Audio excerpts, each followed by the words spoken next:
If that's not for you, you can go ahead and make sure your camera is off and utilize the chat. But welcome everybody to the Helping Students Experiencing Homelessness McKinney-Vento 101 training series. My name is Kevin Lee. I am the Senior Programs Manager here at the Seattle-King County Coalition on Homelessness. I am joined by our other staff member, Danielle Palmer-Friedman, who is here for technical support. And I am joined by our main presenter and partner from Building Changes, Caleb Blau. If you haven't introduced yourself in the chat, go ahead and do so.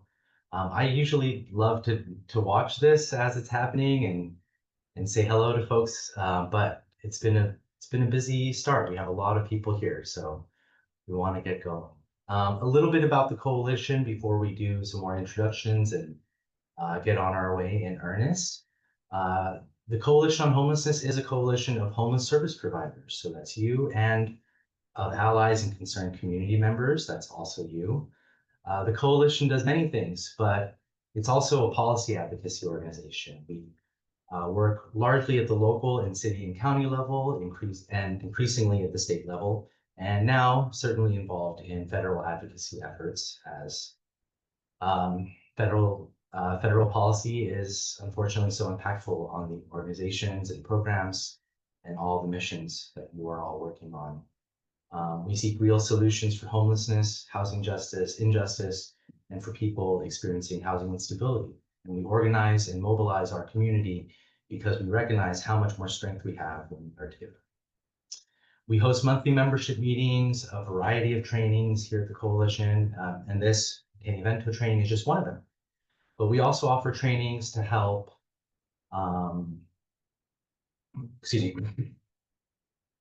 We also help trainings to help staff and frontline workers better navigate and advocate for access to health benefit systems, like our trainings on TANF and ABD-HEN, which is coming up next month.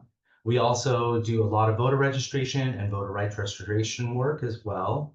And we really like to show up in spaces where we can support you all folks who are doing the amazing work that you do every day to help families and individuals who are living unhoused and stably housed in our community. So we are so glad that you are here with us and glad to hear that you are here to hear from this amazing group of presenters today.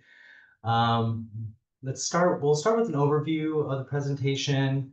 We're going to cover McKinney-Vento law, access to rights and services, how to locate a McKinney-Vento liaison, and then before moving on to our virtual resource fair, where you'll get some mini presentations, who they are, what they do, how to refer, how to reach out, and then at the end we'll be sending out a follow-up survey to make sure we get that feedback and utilize that feedback, because we really want these trainings to address your needs and really maximize the time that you've dedicated to be with us in training like this.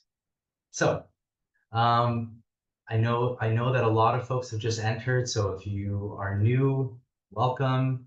We are excited to have you. Please introduce yourself in the chat. Please keep that chat open. We're going to be putting links in there, and then also if you're having any technical difficulties, you can let us know in the chat as well. Now I'd like to introduce our main presenter, Caleb Blau. She's the Strategic Advisor of Housing and Education at Building Changes. She has over 15 years of experience working with youth that have experienced complex trauma and domestic violence shelters and various nonprofits and school districts across King County. And of course, has been our ongoing consultant for McKinney-Vento for many years. And with that, Kayla, if you are ready, we'd love to hear from you. Thank you so much. Good morning, everybody. Can y'all hear me okay? Yes, all right, awesome. Thank you so much for being here. I know that your time is very, very valuable and precious, especially during this time of the year as we gear up for the school year. So thank you for being here. Please feel free to ask questions throughout, but we will have a time for Q&A at the end as well. But I won't be offended if you interrupt me with a question. So feel free to come off mute or put it in the chat. All right, let's dive right in. Next slide, please. So first, we would like to acknowledge that we are on the traditional land of the first people of Seattle, the Duwamish people, past and present, and honor with gratitude the land itself and the Duwamish tribe.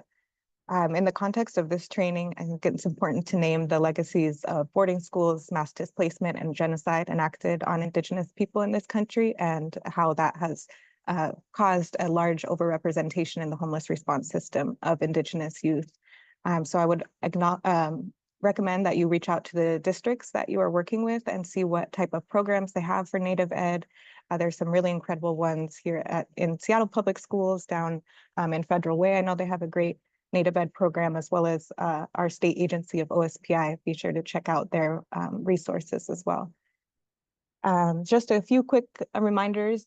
Feel free to use your reaction buttons throughout. We would love to see your faces if you are able to turn your camera on. And please put questions in the chat or raise your hand, come off mute. I have already seen some folks that are liaisons themselves in this room, so we know we got some communal wisdom, some experts in the space, so feel free to add your wisdom as we go through this very basic, like 101 type of training. Next slide, please. So as Kevin mentioned, I got my start about 15 years ago at a domestic violence shelter in Seattle called Broadview. It's a program of solid ground. And when I first started, it was actually in August. We were gearing up for the school year. Everyone kept talking about McKinney-Vento. I'm like, who's McKinney? I've never met them before. Like, what's going on? And then I came to the coalition's MKV 101 training, and that was really, really helpful in that foundation of first starting out working with youth experiencing homelessness. So please put in the chat, how familiar are you with McKinney-Vento and McKinney-Vento resources? One, if you're like I was and are like, who is McKinney? I don't know this person. Two, if you're like, yeah, I kind of get it, but you know, I kind of forget some of the law parts. And three, if you're like, I should be doing this training, like I got this. All right, I see them coming in the chat. We've got a pretty good mix. And for those that put 3 in the chat again, please feel free to share your wisdom with the group as we go throughout the training. All right, next slide, please. So McKinney-Vento is indeed not a person. It is a federal law that was first started in, I believe, 1987. And the main purpose of the law is to protect the educational rights of students experiencing homelessness. And that manifests in a lot of different ways, as far as school access, school stability, ensuring that students experiencing homelessness have the same level of academic supports as their housed peers. And we'll talk more about how that happens. Next slide, please. Oh, thank you, Melinda. We've got a professional here from OSPI. McKinney was a person, and Bruce Vento was a person, but that was not who my coworkers were referring to at that point. Thank you, Monte. All right, so some of the rights of students under McKinney-Vento include the right to immediate enrollment. So, you know, when you go and try and enroll in a school district, and you usually need your birth certificates, immunization records, all types of things. This ensures immediate enrollment for young students who are experiencing homelessness who may not have access to those documents at that time. It also includes the right to attend the quote unquote school of origin. And we'll talk more about what that means. That basically means the school that the student was attending when they became homeless. It's really meant to ensure that continuity of their education.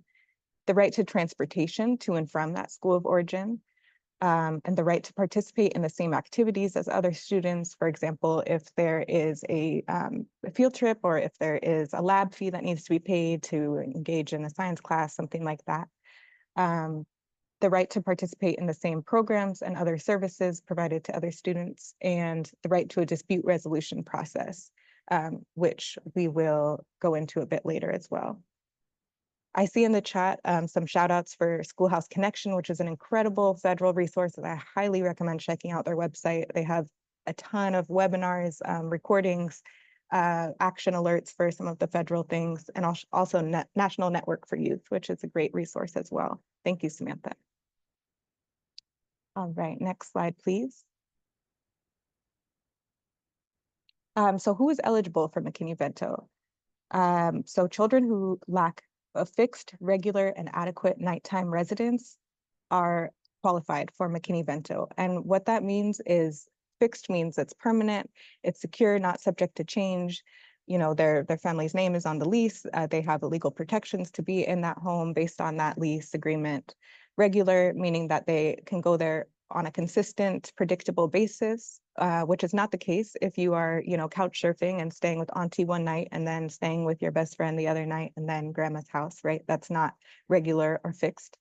Adequate means sufficient for meeting the physical and psychological needs typically met in home environments, meaning running water, that there's, you know, adequate places to sleep, etc. And so this last, on the very right, where that's the question that you could ask yourself: can the student go to the same place every night to sleep and in a safe and sufficient space? The good thing is, if you are working in a, well, wherever you're working, if you're not a McKinney-Vento liaison, you don't have to make this call. You just have to know who to call to connect the student to resources and to see if they qualify for McKinney-Vento. Once you identify who the McKinney-Vento liaison is in the district that they attend, you can reach out to them, and it will be their part of their duty is to then check in with the family, see what the situation is, and you know, see if they qualify for the program. So if you are not a liaison, which probably 98% of people on this call are not, then you don't have to be the ones making those hard calls.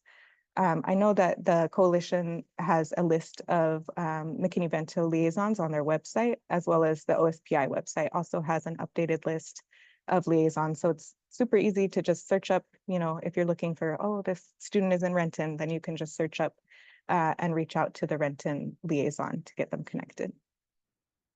Next slide, please. So the McKinney-Vento Act also provides support to homeless unaccompanied youth. And that is a young person who meets the definition of homelessness, like we went over on the slide before, and is not in the physical custody of a parent or guardian. Once I started working in Seattle Public Schools McKinney-Vento office, I kind of went in assuming that this would often be a high school student. You know, sometimes it's students who run away from home due to abuse, neglect, or homophobia, transphobia, etc. But I was surprised to learn that there actually is not like a set age for unaccompanied youth. I had a kindergartner who was considered an unaccompanied youth because she was not in the physical custody of a parent or guardian and met that definition of homelessness.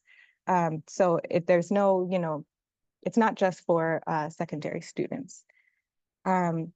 Liaisons must help unaccompanied youth choose and enroll in a school after considering the young person's wishes and inform the youth of their appeal rights. And school personnel must be made aware of the specific needs of runaway and homeless youth. Unfortunately, there is not as much training as we would like in school buildings and on the district level around serving the specific needs of unaccompanied youth. So again, I highly recommend checking out Schoolhouse Connection. They just had a great webinar a few months ago around serving unaccompanied youth. So feel free to check that out, and we will go over some of the other resources available a bit later. Next slide, please. Oh, thank you, Melinda, for dropping that list of MKV liaisons. So that's a great one to, you know, save on your bookmarks, save that tab, and you can find which liaisons are in the districts that the young folks you're serving are in. So some of the laws supporting unaccompanied youth that are really exciting is that now an unaccompanied youth can consent to their own primary health care if they are unable to obtain consent from a McKinney-Vento liaison, which includes immunizations and medical, dental, and vision services. This is, you know, we are lucky in the state of Washington. Many other states do not have this. And so this means that if a young person, for whatever reason, if their parent is, you know, elsewhere and unable to provide a home for them and to be able to sign off on healthcare if they're under 18, then young people can now get that themselves. I'm going to pause. I see a question in the chat. Since children and youth are not in their parents' custody while at school, is she specifically referring to times outside of school? Yes. So for unaccompanied youth, it's for students who are not in the custody of their parents at all. Like Perhaps I worked with students where, either their parents were deported or incarcerated or otherwise, unable to be there. So regardless of the situation, if they're not in that physical care and they are not in foster care, which has a whole separate, list of resources for young folks, then they are considered homeless unaccompanied youth. Samantha, let me know if that didn't answer and we can talk more. I think sometimes going through scenarios can be helpful for this, which we have some at the end. And then there was a really exciting law that passed a few years ago, which made a huge difference for the young folks that I was serving at the time. So now in the state of Washington, unaccompanied youth can obtain state ID cards without identifying documents with the support of a McKinney-Vento liaison. So what that means is that, like when you go to the DMV or DOL and you need to bring a ton of documents that says who you are, et cetera. And so this means that now a McKinney-Vento liaison can fill out a youth verification ID packet, which they can get via the OSPI McKinney-Vento office. And then they can go to a DMV and get that state ID without all those other documents that you would usually need. And this is incredible because, the unaccompanied youth that I was working with, this meant that they could get a job. This meant that they could, apply for housing. You really need an ID for a lot of things, open up a bank account. So it was a huge benefit for our young folks, and I'm really excited about that law. We also have, or in the state of Washington, the DOL has a mobile unit where it's like a van that can go around the state and provide IDs. And this was a service that was used by, I'm going to give a shout out to the Bellevue School District Liaison, Ligia Calvo, was really innovative and invited this DOL to go van to come on to a high school campus on an early release day and was able to get IDs for over 100 students experiencing homelessness in her district. So that is a really incredible, strategy if able. I'm happy to connect you to the DOL to go program if needed. Feel free to reach out after. Just going to check this chat here. If they're living with a relative, that's still unaccompanied? That's a great question. So if it is not a legal arrangement through the court, like if they are in foster care and, there's a court decree saying, okay, now auntie is essentially acting as your foster parent, or you're in their physical or in their legal custody, that's foster care. That would not be considered McKinney-Vento. But if they're living with a relative and it is not that fixed, adequate, or regular nighttime residence, meaning that there's no legal protections to be in that home, the student is not legally in the physical custody of this person. It's subject to change, meaning they're couch surfing between, again, like auntie or grandma's house. Then they would qualify as an unaccompanied homeless youth. All right, going through these. I love that the McKinney-Vento liaison can support our unaccompanied youth, obtain state ID cards. Yeah, it is a really incredible resource. All right, next slide, please. Okay, so that school of origin that I mentioned earlier, what that actually means is, say a young person that their family experienced domestic violence, they moved to a shelter in Seattle, but they were attending school originally in Issaquah. What this means is that the student has the right to keep attending their school of origin, meaning the school that they were going to before they became homeless. So that school in Issaquah, they have that right to continue their education there. This is really important for academic success. There's all type of research about what a bunch of school changes does to a young person's, not just academic, but social emotional development as well. So in that case, then the district that the shelter was in this example, Seattle Public Schools and Issaquah Public Schools, would partner to provide transportation for that young person so they can get to and from school, what they say in the laws, without delay. And so that also this still stands true if a young person becomes housed in the middle of the school year. So say this young person, in March, their family found a new apartment in Renton, and they wanted to finish out that school year in Issaquah where they had been going. Now the Renton School District and Issaquah School District would partner to get that transportation through August of that school year. And after that, then the young person would have to switch to their home school where they are now permanently housed. Samantha, I see in the chat your question, how about for families having to be displaced for a reason temporarily? Would this help the family with transportation to and from school? This really depends on what that reason is. So when I was working at the district level in McKinney-Vento, sometimes we would have families that came and said, hey, our house is getting remodeled. We're going to stay on our houseboat for a little bit. Can you provide transportation to school under McKinney-Vento?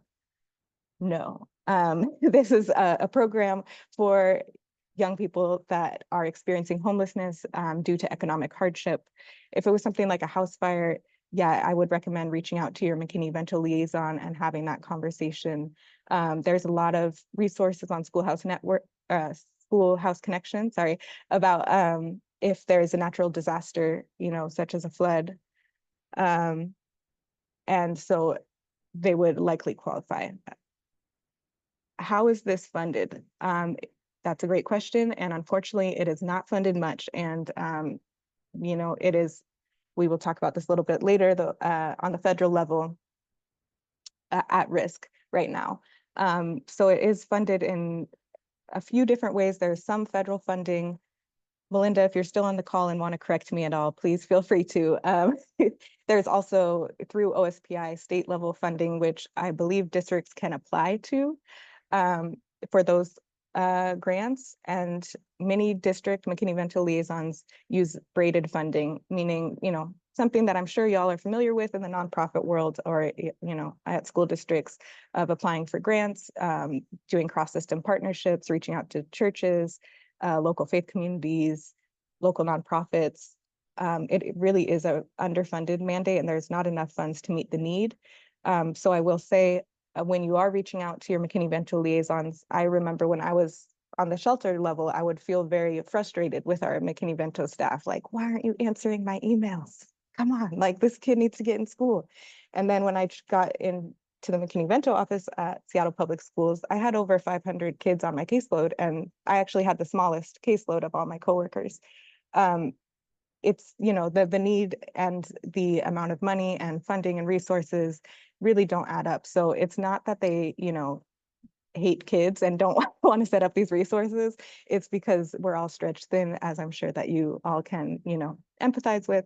And so I will just say, kindness goes a long way when you're trying to set up those services. It can be frustrating because we all want to see young folks in school and thriving. And, the reality is that sometimes, it takes a bit longer than we would like. All right, I see some more questions here. Would the student switch to their local school district the next school year if they are still unhoused, or only if they obtain permanent housing? That is only if they obtain permanent housing. If that young person in that example was, bouncing around from shelter to shelter, or couch surfing, or any of the other, qualifications for McKinney-Vento, they would still be able to attend that school of origin if that is what was in the best interest of the child. Yeah. All right, thank you, Melinda, for this. Federal McKinney-Vento grant funding is competitive and there's never enough money to serve the need. Unfortunately, OSPI typically provides grants to 30 to 40 districts. And the state also offers a limited amount of competitive grant funding. How do you determine best interest? That would really be up to the McKinney-Vento liaison to be having those conversations with families. All right, next slide, please. So immediate enrollment, again, just means that young folks who are experiencing homelessness have the right to immediately enroll in school, regardless of if they don't have, those identifying documents. I will, again, put a caveat here. As I mentioned, unfortunately, there's not as much training as we would like for district staff, and we know that there's really high turnover. So sometimes you might find an admissions, staff member at the district who is unaware of this law. And I've worked with families who have been turned away from districts for not having the right paperwork, etc. My favorite strategy is to just come with the RCW, come with that law in your hand and say, hey, I kindly, of course, but like, this is a federal law. this student is protected under that federal law to be able to immediately enroll in school. Maybe point them to the coalition's website for training resources. I don't know. All right, so next slide, please. I see the question, what constitutes immediate? That's a great question. And unfortunately, it's a gray area here. So, you know, the federal law, I believe, says without delay, although that, you know, can differ from district to district. But I would say just try and be a squeaky wheel if that young person is not getting enrolled in school. You know, just continue to follow up with that admissions office, and we will get into how to do a dispute resolution a bit later if they are not, you know, letting them enroll in the district. Although I've never seen it to that level with admissions before, but that doesn't mean it's not happened. So under McKinney-Vento, students are entitled to immediate enrollment, as I said, and yeah, even if they don't have the deadlines or has outstanding fees at their old school, they're still allowed to enroll. Next slide, please.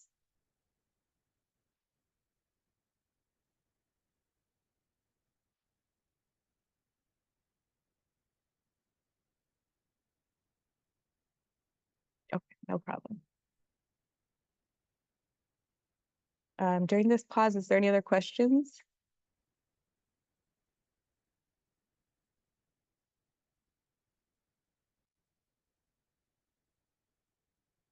A few years back, the legislation had a bill that funded transportation separately from the special ed costs. If still in effect, does it provide funding to cover some of transportation of McKinney-Vento? That is a great question, and one that we are focused on right now because we've heard from folks across the state that transportation for McKinney-Vento has not been, you know, as immediate as one would like, especially if you are at that intersection of experiencing homelessness and a student with a disability as well.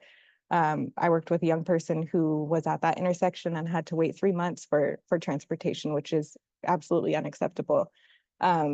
So I believe that there is a bill that passed called the Transportation Safety Net that provided some funding, although from my understanding, and anyone on the call, please, again, correct me if I'm wrong, provide more information if you have it, that didn't specify or earmark for if students are in special education and are experiencing homelessness. And okay, Melinda, safety net funding has gone away.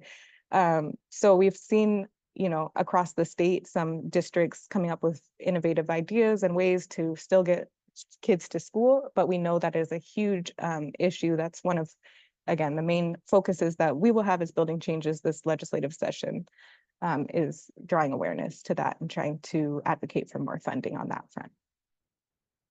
So the transportation obligations provide appropriate and adequate transportation to the school of origin.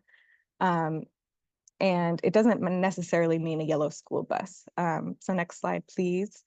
There are, you know, sometimes transit passes when appropriate and when safe if the young person is, you know, old enough to ride the bus alone. We did a lot of this at Seattle of paying parents and families to transport via in lieu of agreements, which basically meant that they would drive their kids to and from school and get gas reimbursement for that. Using contractors, there's a lot of different programs out there like Hop, Skip, Drive or Everdriven, where they kind of take the onus off of the district to do all of the coordinating and the transportation itself.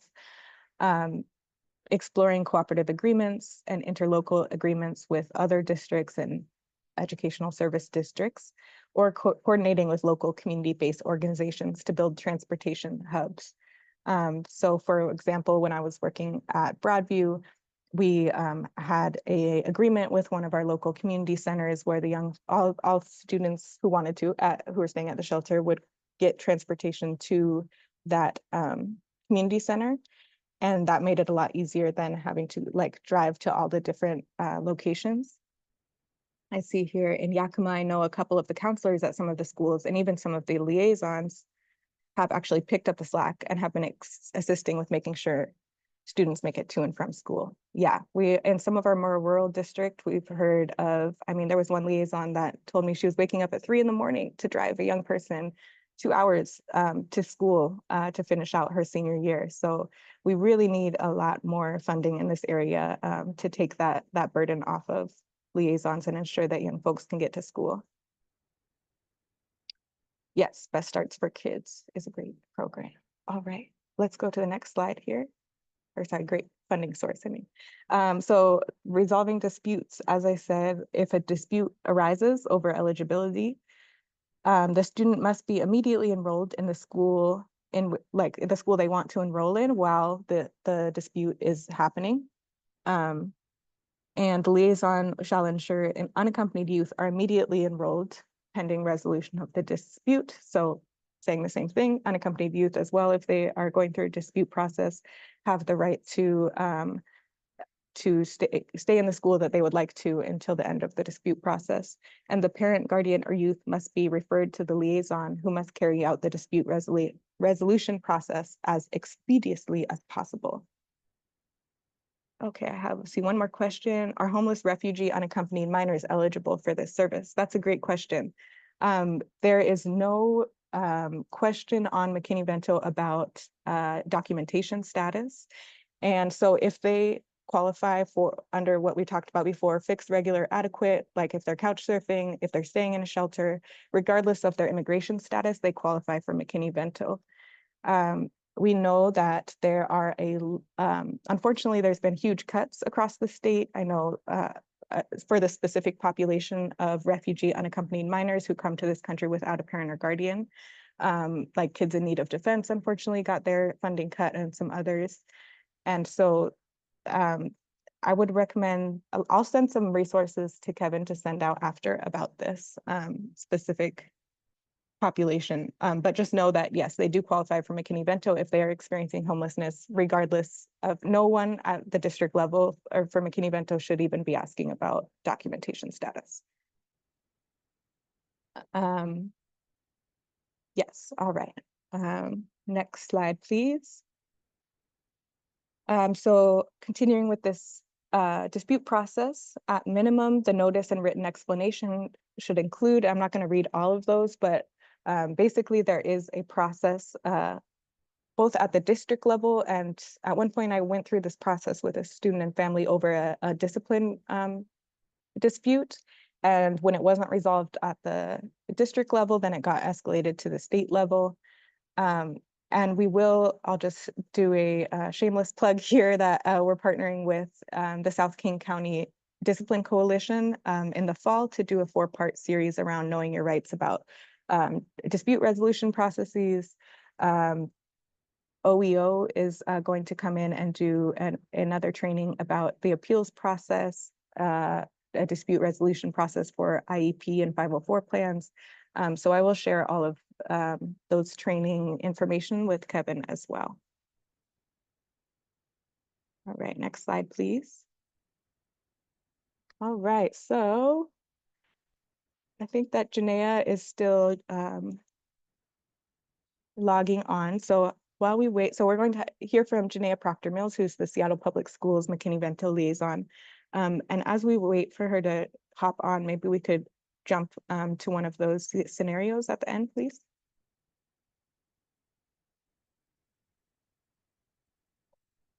I believe it's slide 20. All right, would anyone like to read out this scenario, please? Thank you, Alex. Chaya is enrolled at Mission Elementary in the Sojourner Truth School District. Chaya and her mom recently moved to escape an unsafe living situation. They are staying in a confidential shelter 15 miles away, which is in the Frederick Douglass School District. Chaya's mom would like her to finish the year at Mission Elementary, but she is not able to drive her to and from school. Does Chaya meet the definition of homelessness under McKinney-Vento? What is Chaya's school of origin? And can Chaya receive transportation to and from Mission Elementary? Thank you, Alex. So what do y'all think for the first one? Does the student meet the definition of homelessness under McKinney-Vento? Seeing a lot of yeses.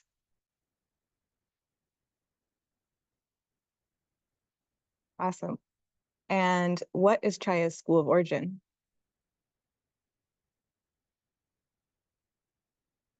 All right, we've got some mixed reviews here. Does anyone want to come off mute and defend their answer here? It's Mission, where she's enrolled. All right, thank you. Yes, so she's enrolled in Mission Elementary, and so that is where she will keep attending if she would like to finish the school year there. That's her school of origin. Perfect. And can Chaya receive transportation to and from? All right, we've got a whole wall of yeses here. Y'all got it. Awesome. So let's go to the next one here. Would anyone like to read the scenario out?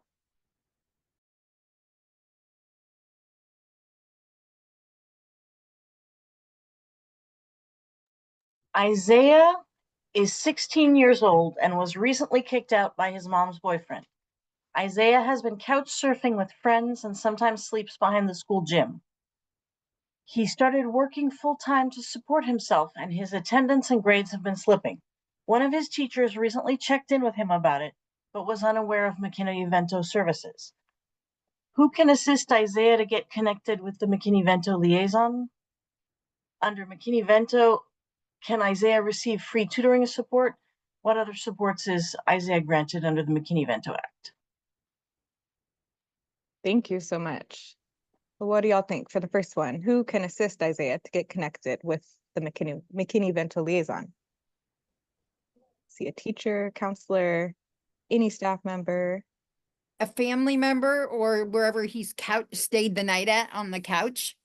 Yeah, definitely. Family member, really anybody. So I didn't explicitly go over this, but I meant to mention in the beginning that, think of this, yes, for your work, but also for your life, like anyone in your life who might be in this situation or who could benefit from knowing about the McKinney-Vento program. Please feel free to share this. Sometimes if, there's a family outside and if they're engaging with me, then I'll talk to them about, oh, did you know about, if your kid is enrolled in school, blah, blah, blah, because there's just not enough resources, as we mentioned, for outreach and for enough awareness building around this program. And so, anyone can really share the information, spread the gospel about this this important program that we have on the federal level. All right, so I see some people are already answering the second one. Under McKinney-Vento, can Isaiah receive free tutoring? Yes, I didn't even mention this either, but y'all are on it. You already know. Yes, they can. Awesome. And any adult can support with getting connected to the McKinney-Vento liaison. And yes, transportation support as well. What other supports is Isaiah granted under the McKinney-Vento Act? Thank you, Sabrina. I see transportation, basic needs support, free lunch, fees waived. Good question, Lola. So the free tutoring comes from, I believe every district might do it a little differently, and it depends perhaps on funding. But in my experience, how it worked is that so every school building in Washington has a building point of contact.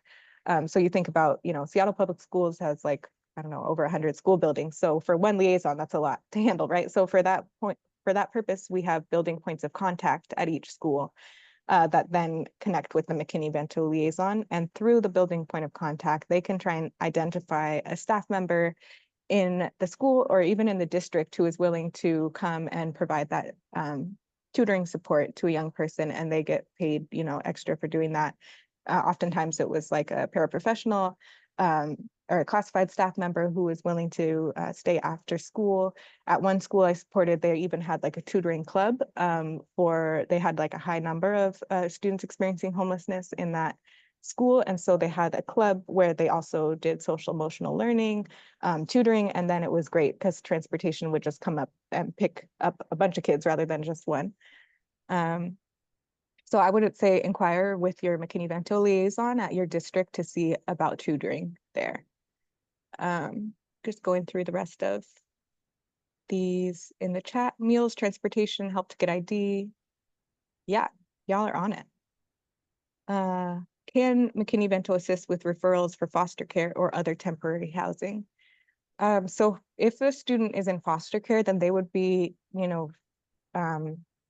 accessing a different like pool of supports, basically. Usually a district has, and sometimes it's the same person, has a foster care, I'm not sure if they're called liaison at each district, but really like a point person for foster care. And so, you refer a student to the McKinney-Vento liaison and through their determination conversations with the family, it, comes out that they're actually in foster care, then they would just do a warm handoff, ideally to the foster care department in that district. All right. Are there any other questions or, scenarios that you've had at your job that you would like to talk through?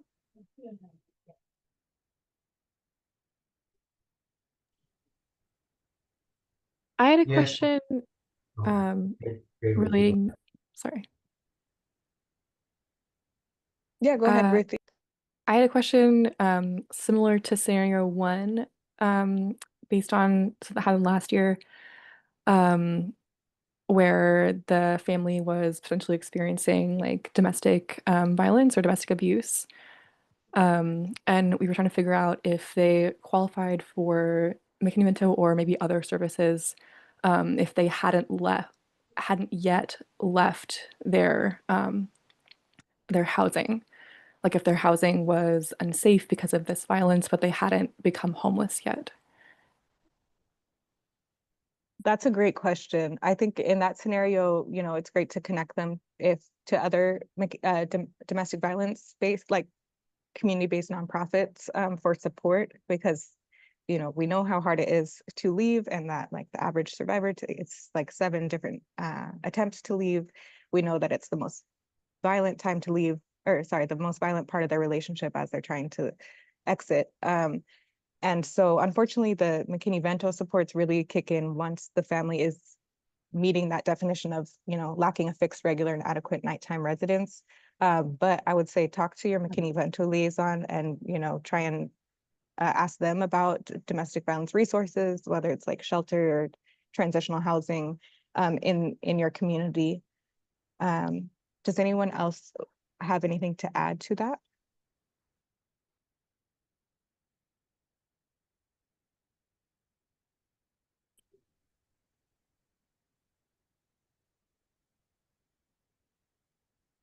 Ruthie in the chat says, gotcha, thank you. We have another question from Lola. I'm not sure if you caught that one, Kayla. Does McKinney-Vento provide for after-school supports like Boys and Girls Club? Usually, do you mean like paying for that program? There's not enough funding for them to, cover fees like that. But sometimes districts can, again, like if there is an arrangement like with with transportation for a bunch of students to be dropped off at a Boys and Girls Club, that's like the extent of, how that support would shake out. Okay, thank you. Mm-hmm. Does this provide any supports during summer while school is out, or winter and spring break? That's a great question as well. Unfortunately, some liaisons do work year round. Some have like breaks during the summer.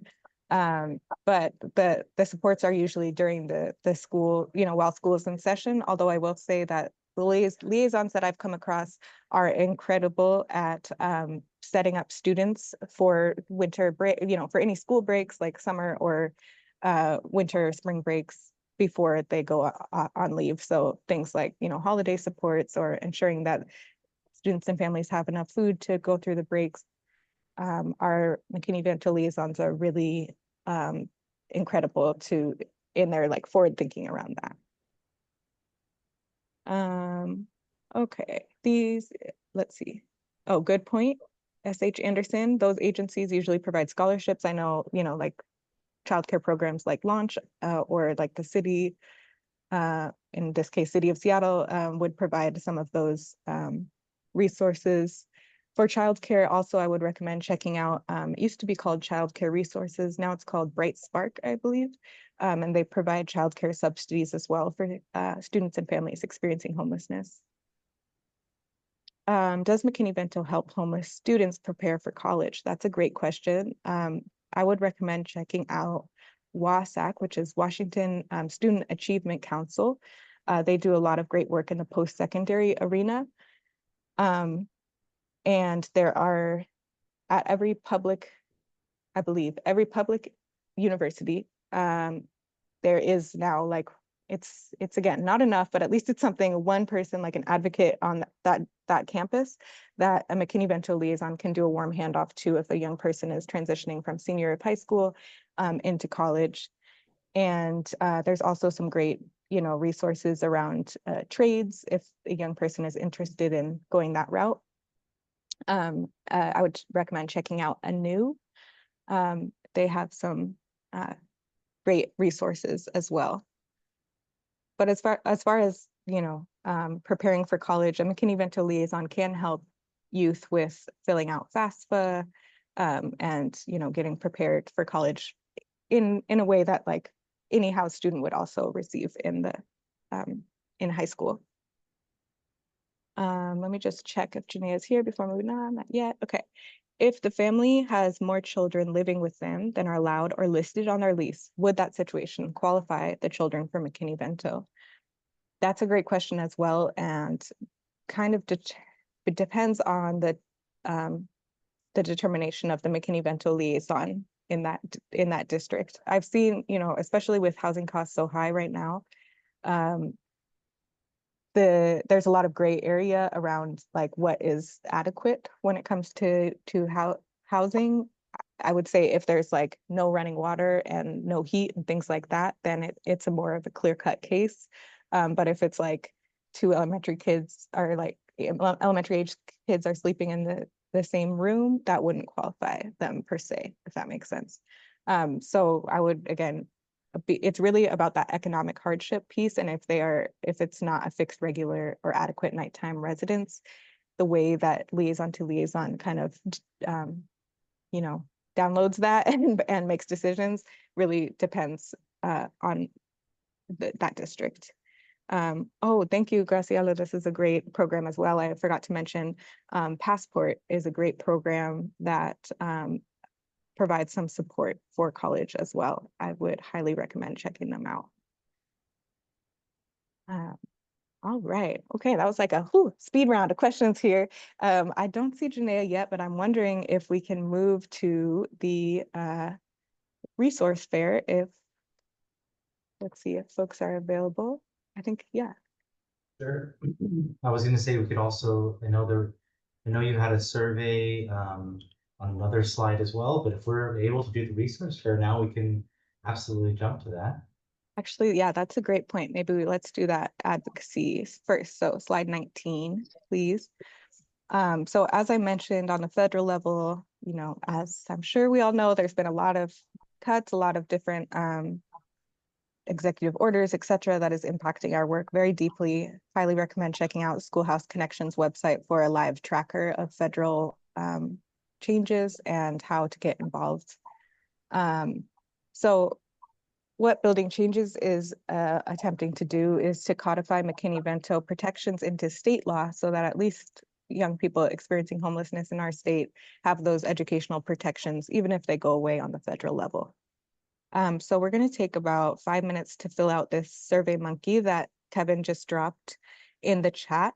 This will really help us in our advocacy efforts as we attempt to spread public awareness, awareness for the general public and also for elected officials of what McKinney-Vento is and the importance of it, especially as youth homelessness rises in our state. So I'm going to stop talking so that y'all can focus on this survey for about 5 minutes.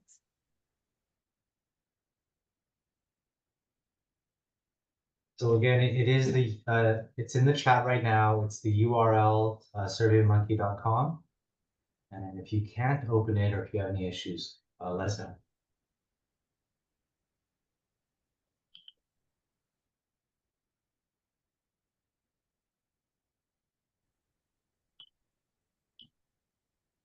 Three, four.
It's been a few minutes already. We'll give it just a couple more. Please, yeah, take your time to fill out these answers, and really glad that we are able to do this together. Check back in just a minute.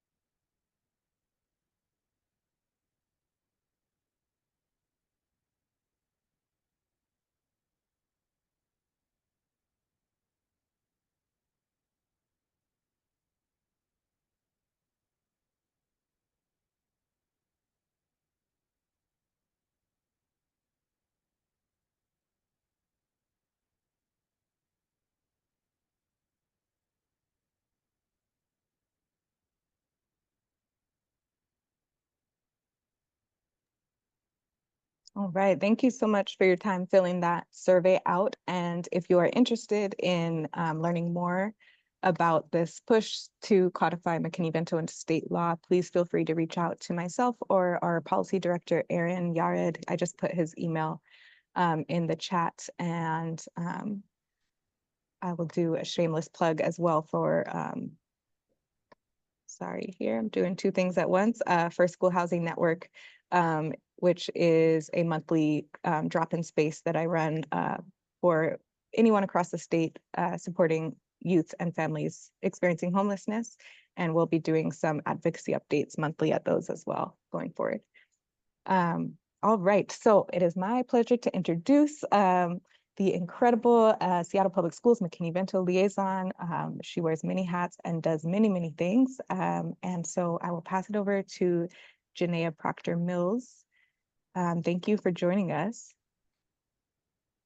Thank you so much for having me. My apologies for my tardiness. We're wrapped up in a couple trainings here, so I'm glad I could join.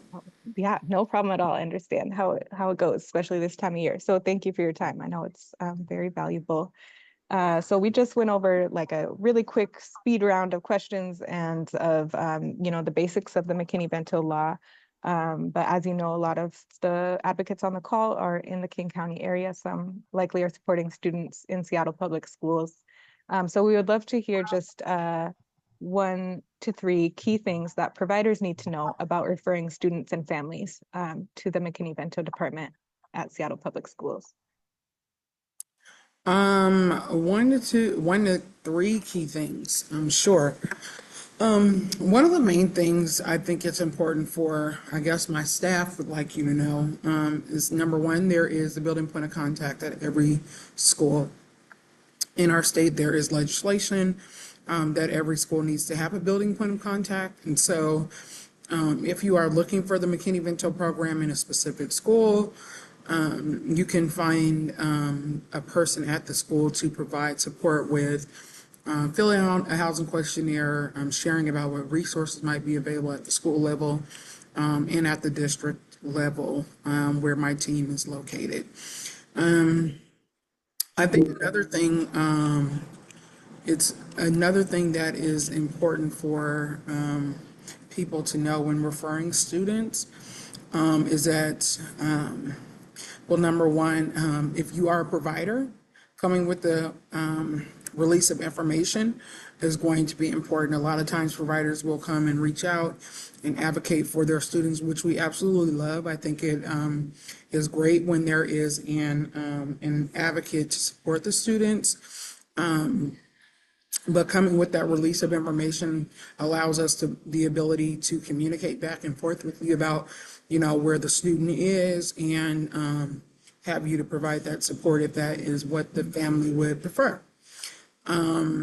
Another thing that I think is important for providers to know when referring students is that each McKinney-Vento department operates differently. So the resources I have at Seattle are going to be different than what's at Bellevue and what's at, Kitsap. So it's always important to just ask what resources are available to students. Sorry if you hear talking, I'm in a common area. It's always important to ask what resources are available at the different schools and at, the districts.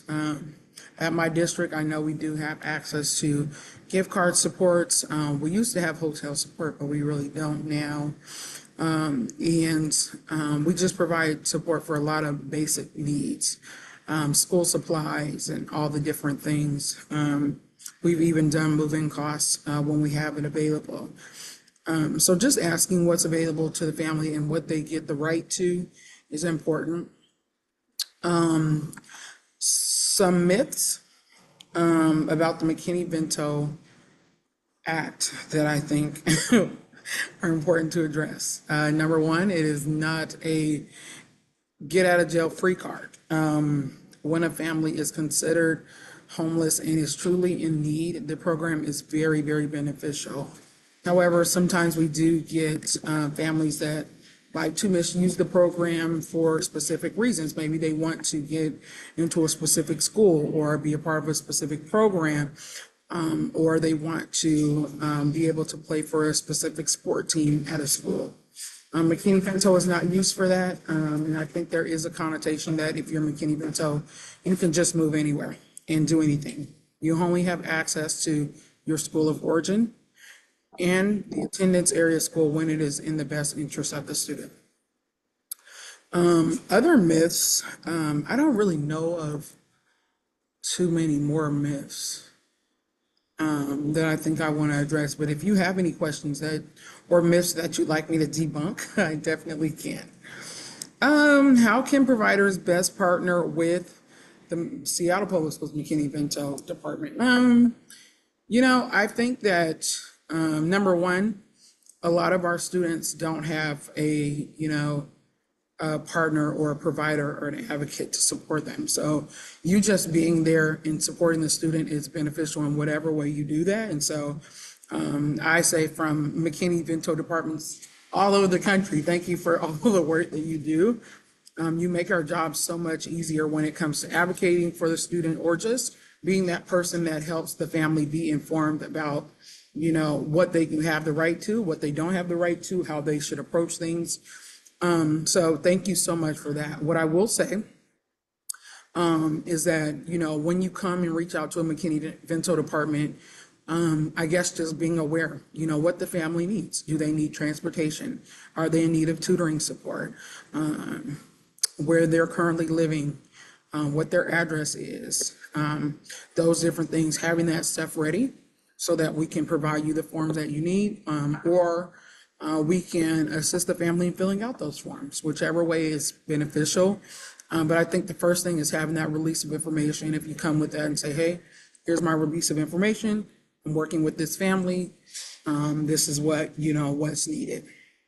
That's the best thing that can help anything when it comes to a family that is dealing with housing instability.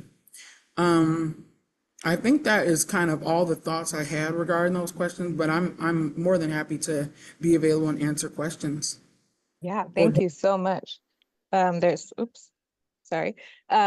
one thing in the chat. Another myth that often gets misconstrued is that McKinney-Vento can pay for things like housing deposits, utility bills, ongoing rental assistance. So just wanted to lift that up. Like for providers, when you're referring to McKinney-Vento, make sure that you kind of temper the expectations, like that, we don't have like Section 8 vouchers to give out on hand, or like it's not like a direct road to housing. Really, it's that like targeted support while you're experiencing homelessness. But to just, give students and families like a realistic expectation going into when you refer them to McKinney-Vento. Yeah, we are not a housing program.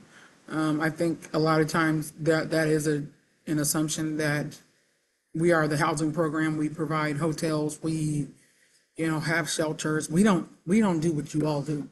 You all do that good work so that we can focus on education. Our core functionality is to make sure that they have equitable access to education in alignment with their peers. And so that's the main thing. But sometimes programs do have housing deposit assistance, utility bill assistance. We do not pay ongoing rental assistance. That's kind of the main thing that tells me that you're not actually meeting the criteria for the program. And we have had families come and request it, knowing that they didn't meet the criteria. So that's another conversation for another day. But Sometimes programs do have housing deposit, utility bill assistance. It just really depends on the program and what they have available. Thank you. There's one other question in the chat. I believe it was around like the housing questionnaire. Is this a form during enrollment, like during the enrollment process, or is it a separate form? Yeah, so it's both. The student housing questionnaire form is the form that OSPI would like to see families have completed at least one time in a year, maybe more if they can do it. So we like to send our form out quarterly, but we do at the beginning of the school year just get a new lay of the land for all the students. Technically speaking, you cannot exit a family unless you are made aware that their housing is permanent. And so the best way to, ensure that we're keeping track of our students is for them to fill out that form anytime their status changes. All of our forms are available on our website, and they're on our enrollment page as well, too. So you can find those online. I think there's another question too about, I've observed that homelessness can be a tough topic to discuss and bring feelings of shame. Is there any way for a student to access the resources program before asking for help? Typically with housing instability, period, it is very shameful. It's hard to discuss. But those types of, I would say, symptoms of housing instability are noticed before a student actually is qualified, or meets the criteria for that. And there is the building point of contact at the schools to provide that support. And so the building point of contacts are trained every single year, regardless if they change or not. And they are our eyes and ears at the school to be looking to see, are students hoarding food? Are they coming with the same clothes? Are they taking regular showers and baths? Are they sleeping too much? All the different symptoms that might come with housing instability, we have our school staff looking at. Students can self-refer to the program. And the other thing is we don't like to say homelessness. We avoid words like homeless. We avoid questions like, we avoid things like saying you don't have anywhere to live, like that type of stuff. We avoid we use neutral supportive language when it comes to our students. And it's something that I teach my staff on, because the more you can use neutral supportive language with the student, the more you can get them to open up and actually share what's going on. And we find that not using the word homeless, not using all those key phrases that, would make a family feel shame, allows them to open up more. And there are lots of other resources that families can use beside the McKinney-Vento program. A lot of our schools have food pantries. A lot of our schools have family support workers where you can go in and get clothes without even asking, without them asking you a bunch of questions. If you need it, you can go in there when your school has it and get it. And we have a family support program where students can get family support resources from a staff at school without having to answer a bunch of questions. It looks like Kirsten says if a student enters juvenile detention and begins attending school within the detention center and/or then the incarceration facility, is their school of origin still considered the prior school? Yes, it is. Their school of origin is considered their prior school, and that's where they should be attending. I think we have had some cases where students will come to, I think it's JRC, and they should be at Issaquah. When you get out of JRC, you're gonna likely go right back to Issaquah. If they come out and they go to a youth care shelter or something like that, then we can provide that support. But usually speaking, I guess the facility that they're at will provide the support through the school. And that's kind of how I see it. But if they do come out of there and they go to youth care or, some type of other facility that is within the city, then we provide that support. I love how they have, oh, maybe not. How does a student self-refer? So a student can self-refer by filling out the student housing questionnaire form on their own, or they can reach out to their school's building point of contacts. The school's building point of contacts are public knowledge. You can go on the website and see who your person is.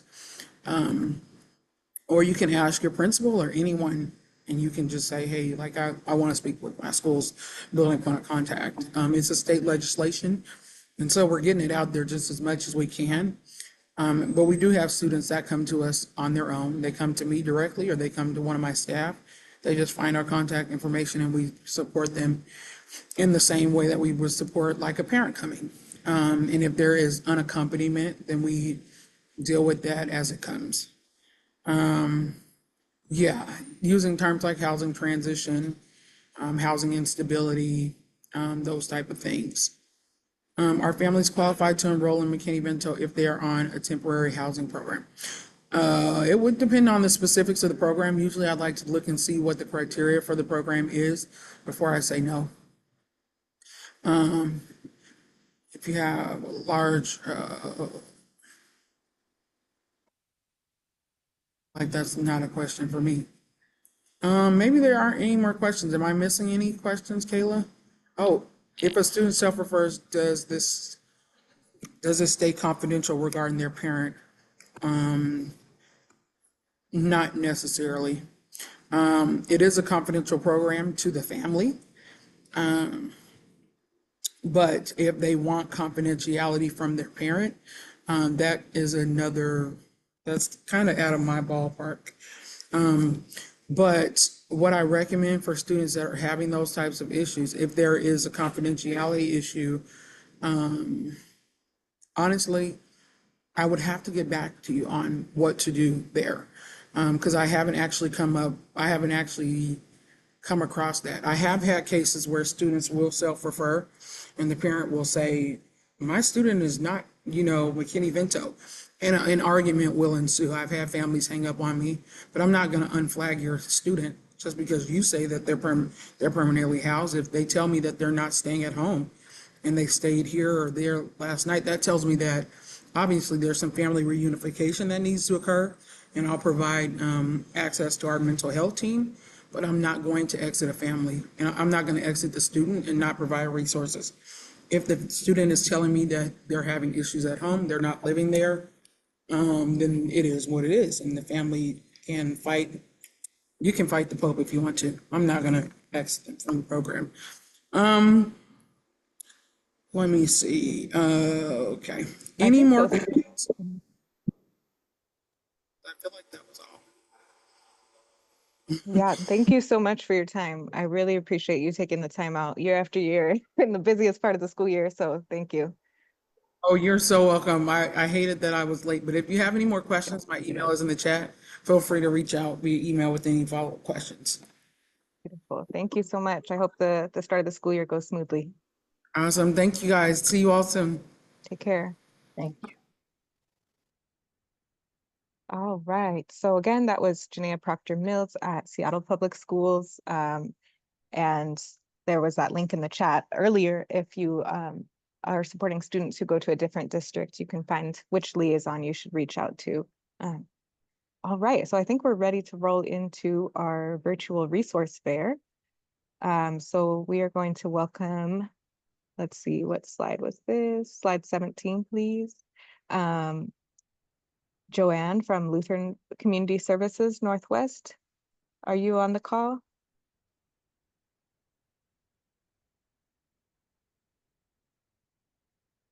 Or Joan, I might be pronouncing your name wrong, so I'm sorry about that.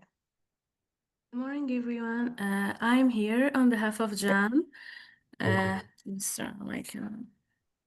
Hi, everyone. My name is Marcel, and I work as Asylum Assistance Program Supervisor in Refugee Immigrant Services, Lutheran Community Services Northwest. And I'm very glad to be part of this panel and talk about our services. A brief overview of Refugee and Immigrant Services program at Lutheran Community Services Northwest.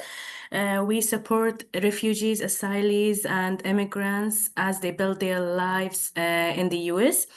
Our team is a culturally responsive team of case managers who provide essential services in securing housing, employment, case management, and sourcing legal assistance that helps these clients towards self-sufficiency and help them gain independence and thrive in their new communities. As we call it, wraparound services, our core case management services include housing. That includes assisting clients in securing housing, understanding their leases, and navigating utility setups as they start living in their communities. Employment support includes supporting clients with finding job opportunities, preparing them for the workforce through training and resume assistance, and connecting them with resource fairs and job fairs. Also, our case management is very personalized and tailored to support clients' needs to access healthcare, family reunification, education, and essential benefits. We also have some legal assistance that includes supporting pro bono legal support, asylum clock management, civic rights, and also guidance through immigration and process here in the US, since they are new to the system and everything that happens here. Also, we have some community integration workshops that includes culture orientation, self-sufficiency workshops. Some of them are understanding financial literacy, digital literacy, understanding the tax system in the US, and everything else based on clients' needs. We organize and design those workshops for them. We work with community-based organizations. We invite speakers and trainers from different organizations that can present to our clients. And since we help clients from different walks of life, from different cultural backgrounds, we have a diverse group of case managers that help those clients. And also in Lutheran Community Services, we have different housing programs in different counties. Our rapid rehousing programs that helps with housing search and some case management around the rental assistance and housing. It is for those folks who are homeless, or we say that they are sleeping outside in a car and tent or in shelter. And mostly those programs in Snohomish County and King County and Pierce County operate through their 211 hotline. And we also have a homelessness prevention program and that helps with those folks who have eviction notices. And we also have ORIA's housing stabilization program that helps those folks who have refugee and parolee immigration status. And these programs are specifically helping people to reach self-sufficiency and prevent homelessness, and especially evictions. Thank you so much, Marcel. Is there any questions?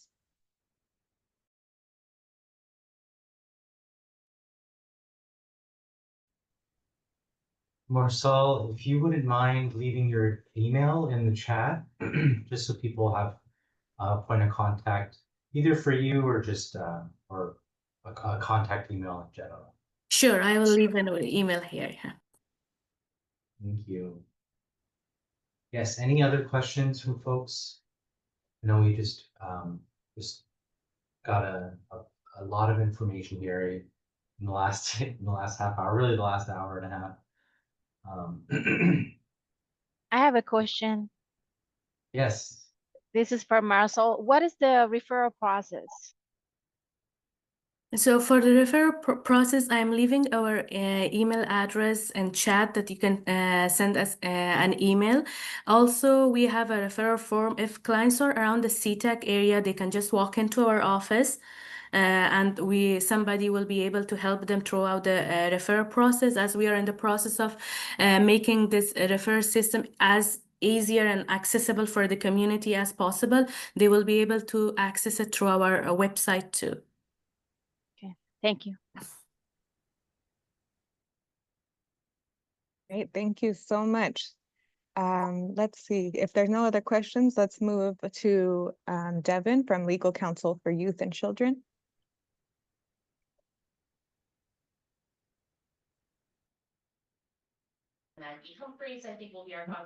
Hi. Apologies. There's two meetings happening in the same room, so there may be some sound quality sharing. That's all right. We can hear you just fine, Devin. Great. And then do you guys have the PowerPoint? Oh, I'm sorry, I neglected to send that to Kevin. Let me send it right now. Sorry about that. Okay. Oh yeah, that's okay. If everyone's okay giving us just another minute. Marsal, I had an email for you, but I don't know. It doesn't look like it was your email, so I hope that's okay that I left it in there. It's for Joan. So there is a Lutheran Community Services Northwest email in the chat that is for Joan. Marsal, if you prefer that we go to a different email for referrals, let us know. But it looks like we were expecting Joan as well, so that email in the chat should be just fine. Yeah, that is totally fine. Joanna is our program manager, but I'm leaving a general email here that comes to all our supervisors and program managers. So whenever we have a referral that needs some sort of case management, housing, legal support, or they need help with refugee help, we might be able to support them through that email. Perfect. Thank you so much.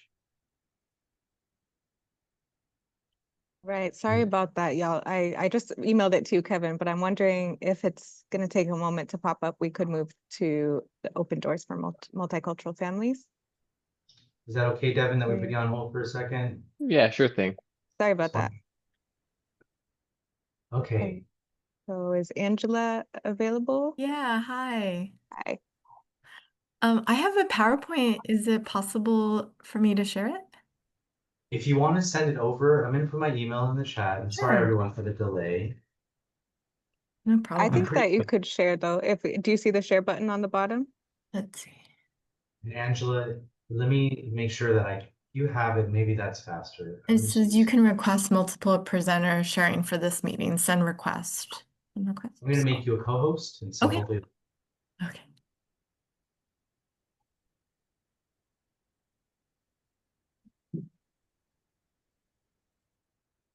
Try that. Yes, and if there's any other technical issues, just let us know.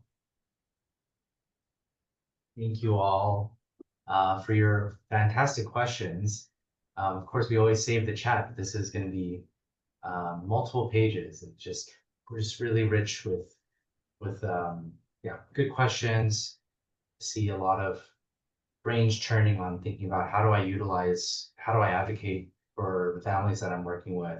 How does this fit certain situations that I'm already familiar with? And something that I was gonna mention at the end, but I'll just say now is, like anything, what we can see is that some of the interpretation of accessing these services is subjective, and so it really can fall on you to really understand your client's situation, the family's economic struggle, and articulate that and express that when doing that referral. So same as it ever was, right? This is all a big part of the work that you all do.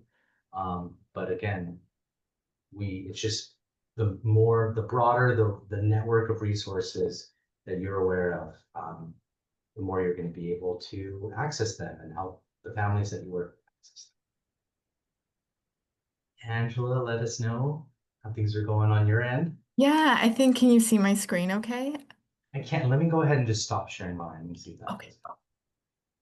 We Okay. can see it on Nice. our end. Yeah. Okay, great, super.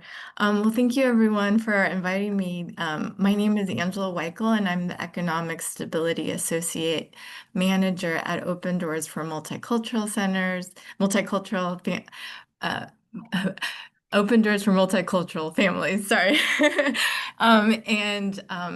my pronouns are she, her, ella. And please feel free, if you have any questions, to stop and ask me at any point. I just want to orient you to our location. Our office is in Kent, off of Russell Road and Meeker, in case you ever need to stop by. And let's see if I can. All right. So today I wanted to share with you, oops. excuse me, I'm not used to using Zoom for presentations, so I apologize.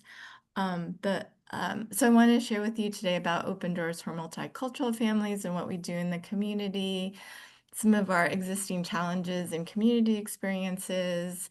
I also want to share with you our multicultural village that is an apartment complex that will be opening in 2027.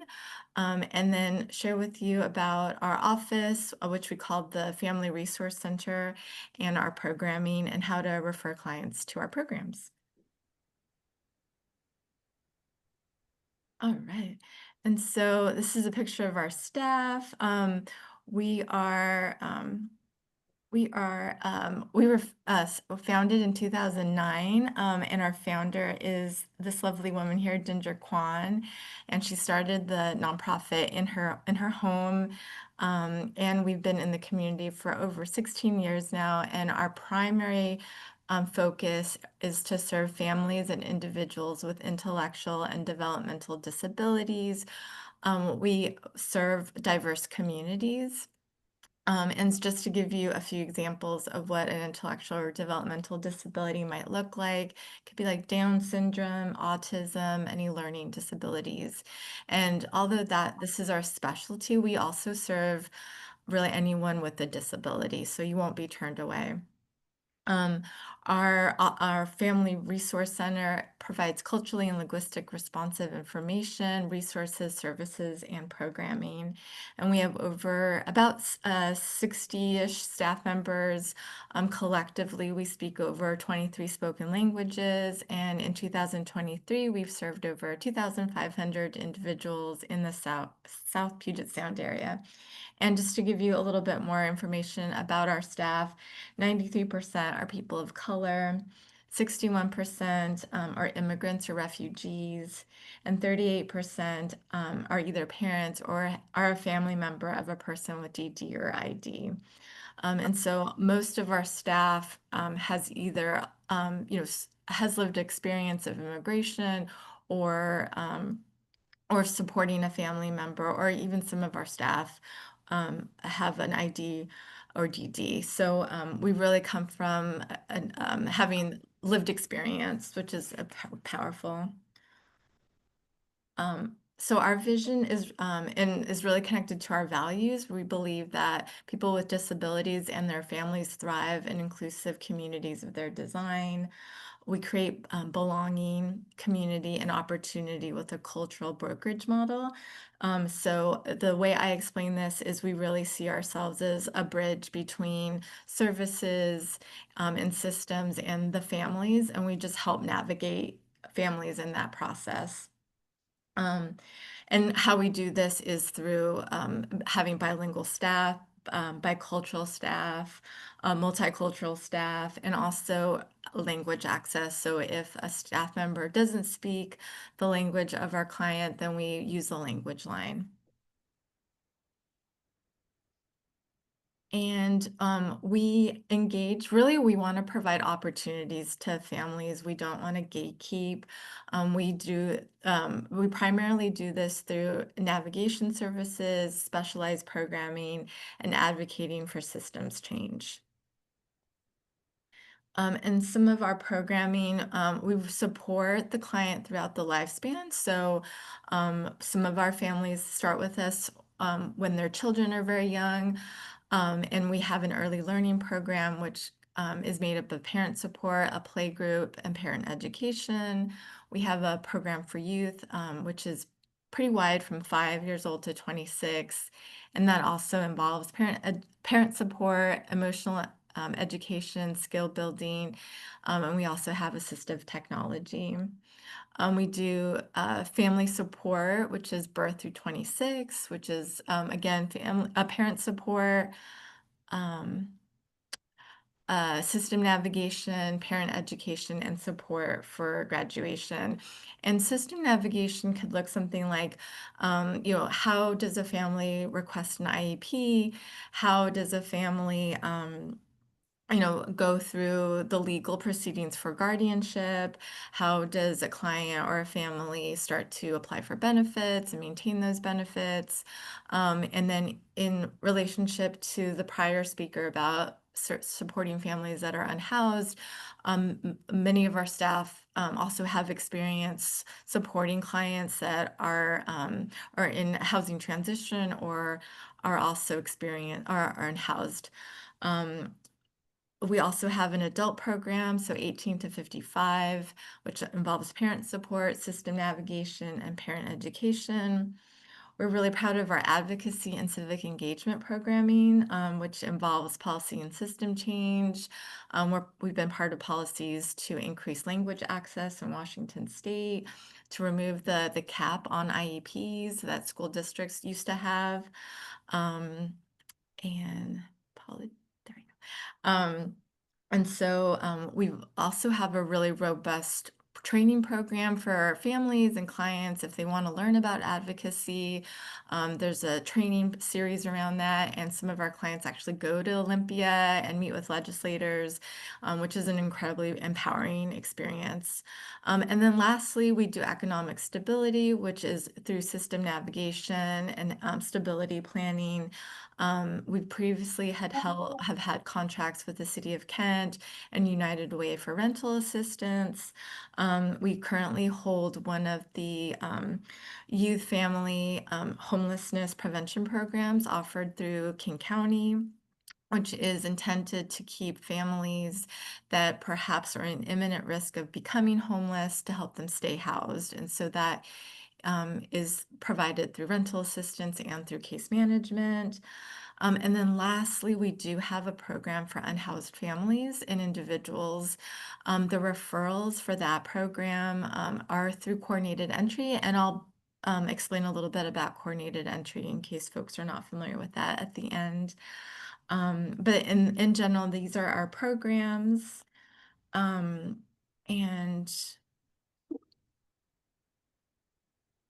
And then these are the communities that we have served in 2024. As you can tell by the graph, the majority are English speaking or Spanish speaking, but we also support the Somali community, Vietnamese, Arabic, nonverbal, Amharic, Cantonese, Turnga, Mandarin, Korean, and then other languages. We've supported 742 youth with disabilities, and about roughly 28% of our clients are African American clients. We've also served over 1,000 households in 2024. And as you can see from the Venn-gram, we really place ourselves in that intersection of ableism and racism to support families and be able to address the ongoing systemic barriers that they're facing. Really working to dismantle a lot of the policies that prevent people from accessing the resources that they need. And we know that this intersection lowers ability to gain access to educational opportunities or healthcare, and so we work in that intersection. We also know that disabilities are part of the human experience. About 25% of the US population experiences a permanent physical or developmental disability, and a much higher percentage of the population will experience disability at some point in their lives due to accidents, illness, or aging. And then people with disabilities face numerous barriers to living their full potential, and those from immigrant, refugee, and BIPOC communities face additional challenges. So we're there to support in that special population. We know that communities are more cohesive and successful when people with different abilities and talents are embraced for who they are and what they contribute. We know that a diverse community provides greater economic benefits, there's cultural enrichment, reduced prejudice and stereotyping, and then greater resiliency and adaptability. And so we really wanted to address the exclusion that individuals with IDG experience. And so we have our solution was a vision of a village that was intentionally designed to be culturally responsive and accessible for people of all abilities. And so I wanted to read a quote that I found by our executive director, Ginger. She is really personally motivated to create the village, and this is a quote from her. The multicultural village is deeply personal to me as a mother of an adult son with a disability. My hope is for my son to live in a truly inclusive community where he's supported, valued, and able to thrive. Too many families struggle to find spaces designed with them in mind. This village is our answer, ensuring belonging and opportunity for all. So, and I will share a little bit more about how we got to this point. We did a lot of assessments and surveying families, so we were really engaged with the community. We did focus groups at every stage of the planning for the multicultural village. And what we heard was that folks wanted a grocery store, retail stores, and a neighborhood that is safe and accommodating for people with disabilities. And we also prioritize not just the clients, but the caregivers as well. And then this is a visual of the property and the development, and just so there are 233 units. About 20% are set aside for individuals with disabilities and their families. What's really exciting about this building is that it has studios, a 1-bedroom, 2 bedrooms, and also 4 bedrooms, so we can accommodate larger families. There will also be an inclusive early learning center for 96 children with and without disabilities, and inclusive playgrounds. We will have our offices there, as well as I think also invite other providers to have to be able to rent space there. We will have easy access to food, grocery stores, healthcare, and education. We are also right along a link line, so it'll be really easy to access public transportation. And as you can see, each building has a different color on the outside. It's painted differently. And so that's designed for nonverbal tenants to be able to point to, like, if they get lost, like, this is where I live. And then as you can see, there's to access the main part, it's like a hotel where, the access bus could just transport people and drop them off there. And as I mentioned, we did a lot of listening to our community about the things that they needed. We interviewed over 543 participants. We did 354 surveys in 9 languages. We had 24 focus groups. And we know that housing is at the center of people's lives, and so wanted to be really sensitive to the needs that families wanted, which is affordable and larger housing units, early childhood education, access to the things that they need, food, transportation, healthcare, disability programming, linguistically and culturally supportive services, and then just being in a space where there's a more understanding about the needs that individuals with disabilities need. And then this is what our inclusive early learning center will look like. We're really excited about this. We also have a relationship with Highline Community College, so we can have some of their students come and train at our facility.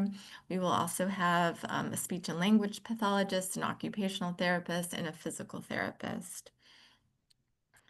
And then also we have an accessible playground, which goes beyond the ADA compliance with accessible routes, ramps, and transfer platforms. And yeah, Kevin. Oh, okay.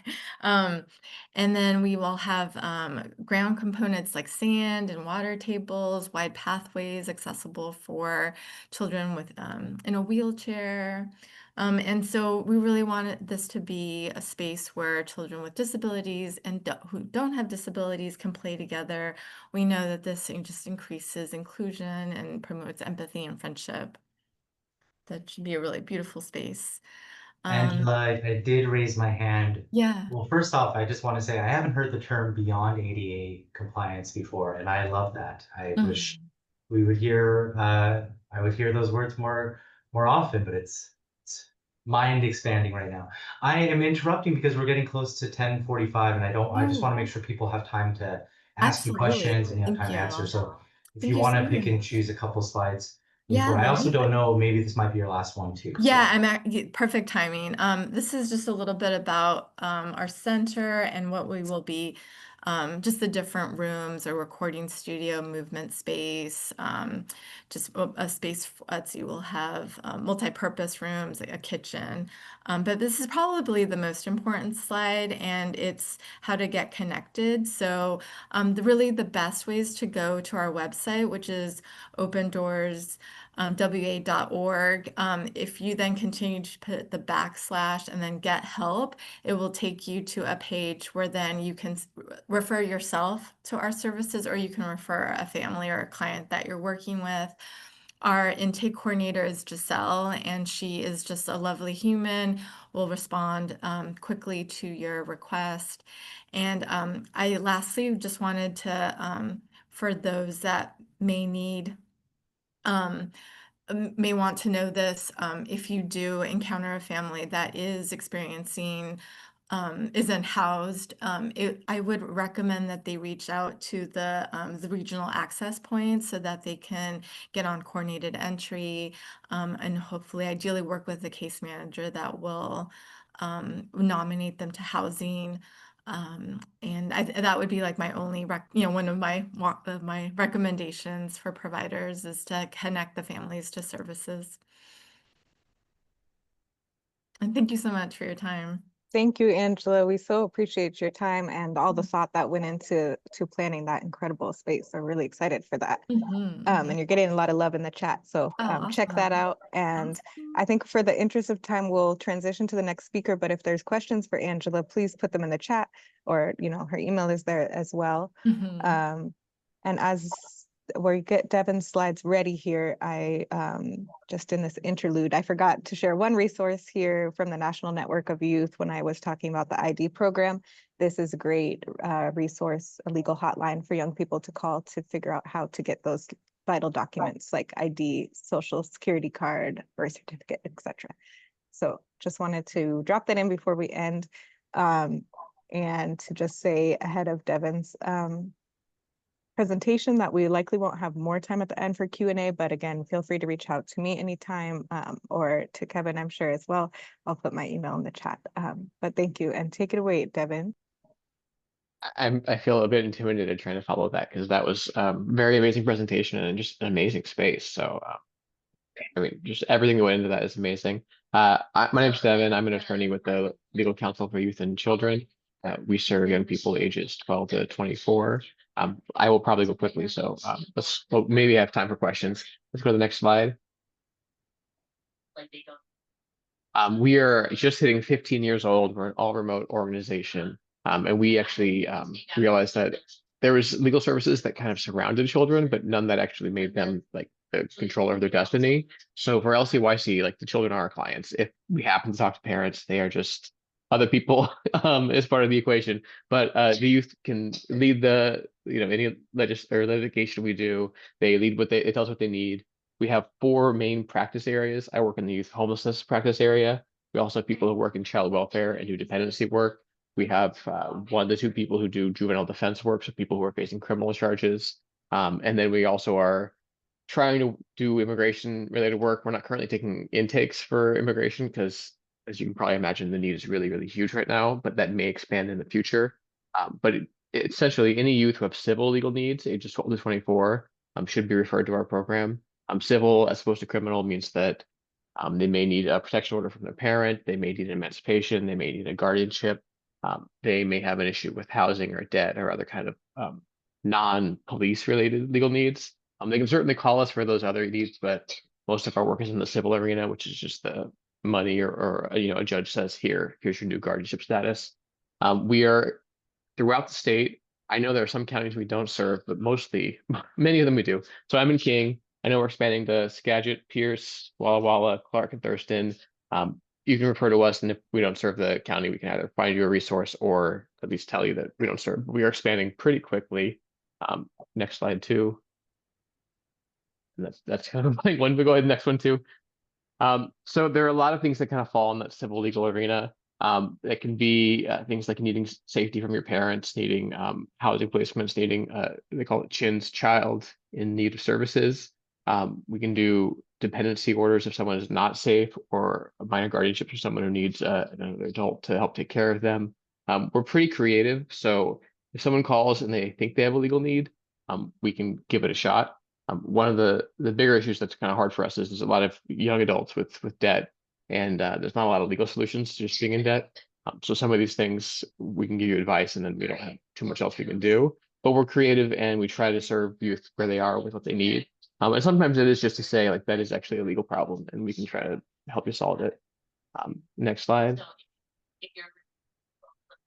Referrals, pretty straightforward. Youth can self-refer, but also anyone working with the youth can refer. We just have a website here, quick form. It's great to get more and more referrals. The summer's been kind of slow because as young people are no longer in school, they're no longer connected to their networks, and so they don't have we don't have as many people coming in. We tend to get pretty busy in the next month or so.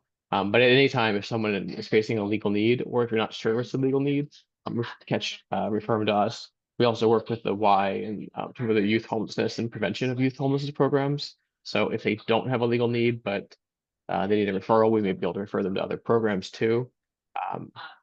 But yeah, we're here for any young people ages 12 through 24. And then next slide again. This is one of the things we have on our website, but also, actually, that's probably also on our website, but this is some of the options you might have if for some reason you were a youth who did not feel safe at home and had to leave. We could say file for a dependency, which involves, it's not only the best option, but if you have no other people in your life who can take care of you, it's what makes you aware of the state, and they kind of can place you in a foster care program or anything else. I see the question. I think Team Child has lost most of its funding, so I'm not sure what they're doing, but I think we do overlapping things. I believe Team Child sues school districts more often. We don't sue the school districts, so you guys are safe. But other than that, I think we both do offer legal services to young people, to answer that question. To pop back in there, we can file child in need of services, which often is a program where if a youth has either run away from home, is staying in a shelter, or is otherwise hoping to do some family reunification, it's a court-ordered reunification program. They used to be pretty punitive to the young people, but actually at this point, they're more youth focused as much as you can be when you're in a court. So it can help a parent kind of take part in some counseling, some training, etc. We have helped youth file for emancipation. That's where if you are under the age of 18, you have the legal rights of an adult. The threshold is quite high, so I think most young people want to be emancipated, and not everyone can obtain it. But in situations where you need to have the legal rights of an adult, say you are going to give birth, or you are otherwise living in a shelter, working by yourself, and don't have a protective parent, this is something we can do for you. Minor guardianships are similarly where the place you are living is not safe, you need somebody else to take care of you, or maybe you have no guardian. If you have an adult in your life who could be that guardian, we can help you file to make them legal guardian. We do a lot of work with protection orders, so if someone in your life, whether it's a school classmate or a parent or someone else you're interacting with who is hurting you, either physical assault, sexual assault, etc., we can help file for a protection order. And those are pretty quick, so we can get them turned around really quickly for people who are in danger. They're short term normally, but also if you're in crisis, that short term fix can be really great. And then just a slew of other services. So yes, go ahead and go to the next slide. This one is interesting. So there's often a lot of questions about what youth can actually do without, state emancipation or without their parents' permission. It's probably way too small to see. I can't really even read it. But for example, I just pulled up that young people are allowed to open bank accounts in their name. So that's a common question we run into where young people are hoping to start jobs or otherwise, establish some financial independence. And this is our website, and it'll be much easier to read there. Thank you. But just a way to kind of have an idea of like, what are the things you actually need, either a power of attorney or a parent for, or can you do by yourself? And this comes up actually relatively often. We're also helping with access to gender affirming medical care. We go back and forth on helping people change their names. We definitely have some great self-help tools because there's a pretty big push for that now. We're trying to make it so that it's free for youth when they file in the court, and that's been a challenge. But either way, if you have someone who's transitioning or going through a transition, they can contact us and we can help them either get access to services, potentially change their name, etc. We are not mandated reporters, so if someone wants to talk to an attorney, unlike many people you deal with when you're working in the school district, etc., everything that's said to us has attorney-client privilege. So if a young person is in an unsafe place and wants to talk it out, but doesn't want the chain of repercussions that can come from mandated reporting, we can actually just say, here's what I know, but like it's safe and it's just for us to share. And then I guess next slide. Let's do it. And questions. So short and sweet. Let me know if you have questions. I saw one on Teen Child. We are fortunate in that we didn't have a whole lot of federal grants, so we are actually growing right now. It is really scary in the world right now, but LCYC should be around, should be able to serve youth. We have a lot of Spanish internal speakers. We also have access to the language line for other languages. We have a few staff that also speak other languages, but they're not doing much intake. But we do strive to reach youth of all languages, and if there is a language barrier, we will work to surmount it, but it can be challenging. But a challenge we can overcome. Thank you so much, Devin. This was super helpful. I highly recommend partnering with LCYC if you can. We've been a huge support in the past when I was doing direct service. So thank you for all your work. Yeah, thank you. Are there any other questions, either for Devin or for the group?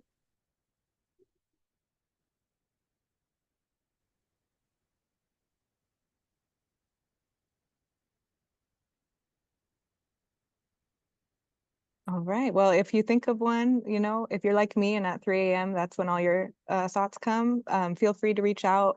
I won't reply at 3 a.m., but I will reply when I get to work in the morning.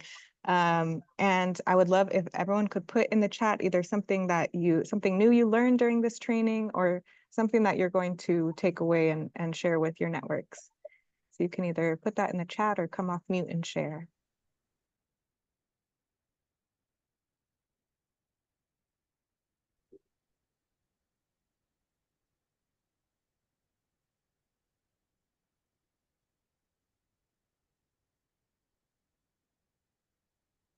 See Marina in the chat. We are sharing these links right now in our network team chat. I love the immediate action. Thank you so much.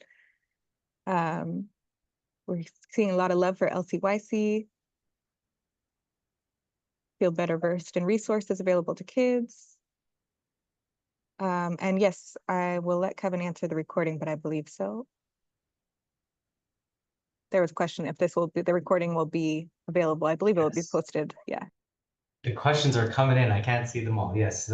So the recording, a recap of the information and slides from our presenters will be included in that.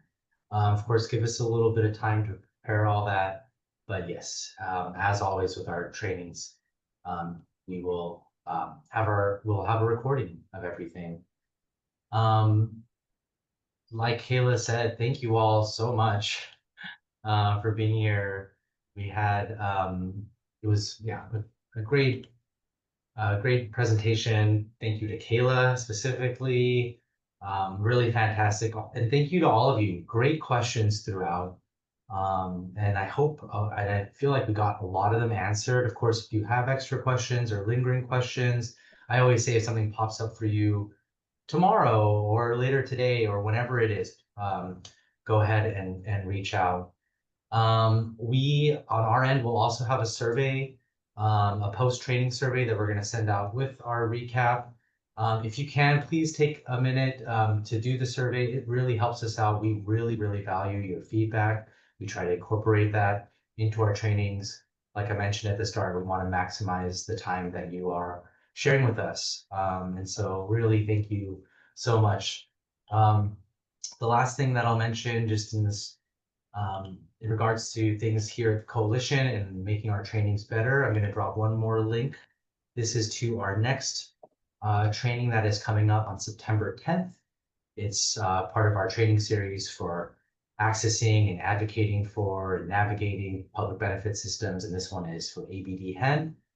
It's in partnership with Benefits Legal Assistance from Solid Ground and also Catholic Community Services on the HEN side of things. So if you have questions about that, go ahead and please email me as well, kevin@homelessinfo.org.